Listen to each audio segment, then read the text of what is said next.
19 محرم کو ارباب تاریخ نے لکھا ہے کہ آقا حسین کے گھرانے کا اسیر کنبہ کوفے سے شام روانہ کیا گیا ہے۔ کوفے سے شام روانہ کیا گیا۔ خود کربلا سے کوفہ لایا جانا کتنا المناک تھا، خود کوفے کے بازار سے گزرنا بی بی زینب کے لیے کتنا بڑا مسئلہ تھا۔ وہ کوفہ جہاں بی بی جناب زینب سلام اللہ علیہا درس کہا کرتی تھیں، جہاں بی بی نے مدرسہ قائم کیا تھا خواتین کی تربیت کے لیے، جہاں بچیوں کی تربیت کے لیے قرآن، تفسیر، سیرت، اصول دین، فروع دین، اسلامی اخلاق تعلیم کرنے کے لیے بی بی جناب زینب نے محنتیں کی تھیں، جہاں خواتین کو حجاب سکھایا تھا، وہاں بی بی خود بے حجاب لائی جا رہی۔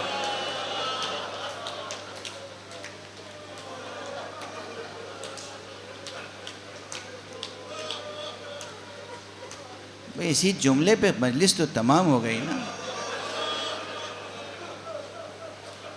جہاں بی بی نے حجاب سکھایا تھا وہاں بی بی بے حجاب لائی جا رہی۔ اسی لیے بی بی نے ایک فرمائش کی تھی کوفے میں جب داخل ہوئی ہیں تو کہا کہ یہ ہماری کوئی بات ویسے تو نہیں سنیں گے، بیٹا سید سجاد ان سے ایک بات منوا لو، ہمیں ایسی جگہ ٹھہرائیں جہاں کوفے کی کوئی خاتون ہم سے ملنے کے لیے نہ آئے۔ کیا حیا ہے بی بی زینب کی، کیا غیرت ہے، کیا شرم ہے، کیا حجاب ہے کہ کوفے کی کوئی خاتون مجھ سے ملنے نہ آئے۔ اس لیے کہ کوفے کی خواتین وہ ہیں کہ جن کو زینب نے تربیت کی ہے، پالا ہے، تعلیم دی ہے۔ یہ کوفہ وہی ہے کہ جہاں 19ویں رمضان کو جب مسجد کوفہ سے مولا امیر المومنین بیت الشرف کے لیے زخمی حالت میں لائے جا رہے تھے تو اپنے قریب ترین اصحاب کے لیے امام حسن سے فرمایا تھا۔ یہ روایت کمزور روایت نہیں ہے، یہ شاعروں کے ذہن کی تخلیق نہیں ہے، یہ تاریخ میں درج ہے۔ جب گلیم میں لے کر امیر المومنین کو چلے ہیں تو سب رو رہے تھے، سر و سینہ پیٹتے ہوئے، اصحاب کبار، اصحاب خاص ساتھ ساتھ جا رہے تھے۔ ایک مرتبہ امام امیر المومنین نے فرمایا، بیٹا حسن ان سے کہو اپنے گھروں کو واپس چلے جائیں۔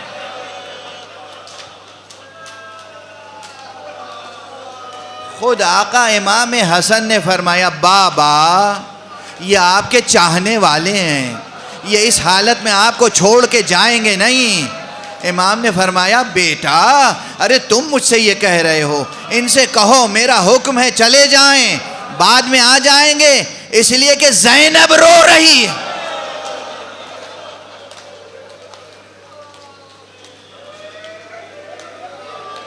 اجرکم علی اللہ، اجرکم علی اللہ، اجرکم علی اللہ۔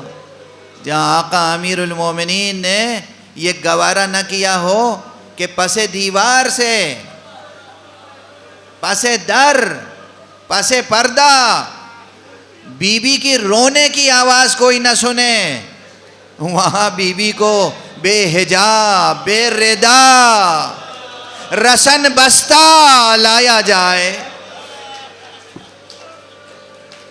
اور دربار میں پہچنوایا جائے، یہ زینب ہے، یہ ام کلثوم ہے، یہ سکینہ ہے، یہ رقیہ۔ کیا قیامت ہے، کیا قیامت ہے۔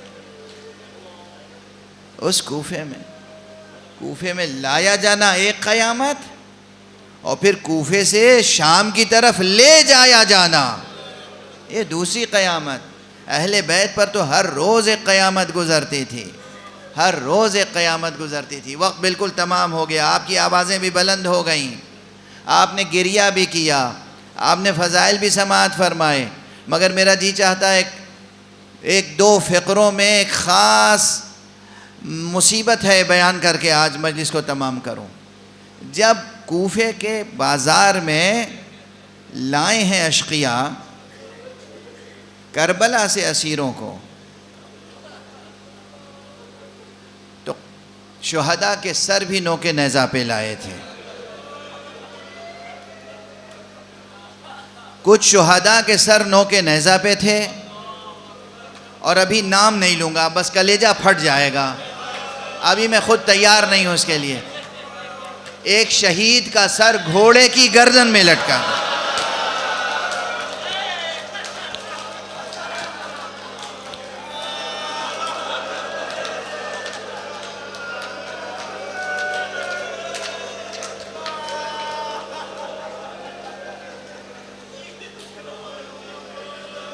ایک چاند سا چہرہ وہ ایک شقی نے اپنے گھوڑے کی گردن میں لٹکا دیا تھا، اور ایک اور شقی تھا جو حبیب ابن مظاہر کے سر کو اپنے گھوڑے کی گردن میں لٹکا کے لایا۔ بعض روایتوں میں کہ حضرت حبیب کے سر کو گھوڑے میں لٹکا کے، بعض روایتوں میں کہ نیزے پر حبیب کا سر تھا۔ حبیب کا ایک بیٹا تھا جس کا نام تھا قاسم، حضرت حبیب ابن مظاہر کا بیٹا، اس کا نام تھا قاسم۔ اسی بیٹے کی نسبت سے حضرت حبیب ابن مظاہر کی بھی ایک کنیت ہے ابو القاسم۔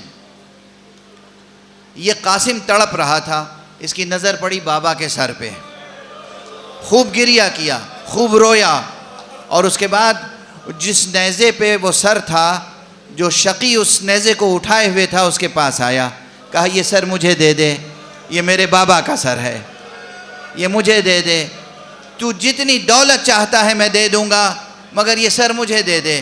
اس شقی نے نہیں دیا، اسے دربار سے انعام و اکرام لینا تھا، مگر بیٹے سے دیکھا نہیں جا رہا تھا یہ منظر، واپس آ گیا۔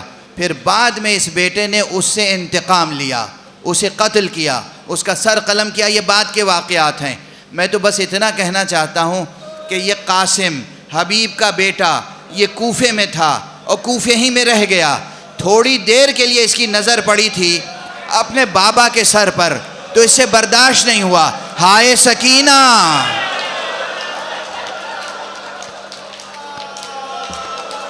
ہائے رقیہ، ارے کربلا سے کوفے تک، کوفے سے شام تک، شام کے دربار میں مسلسل کبھی نوک نیزہ پر، کبھی تشت طلا میں بابا کا سر دیکھتی رہی اور صبر کرتی رہی۔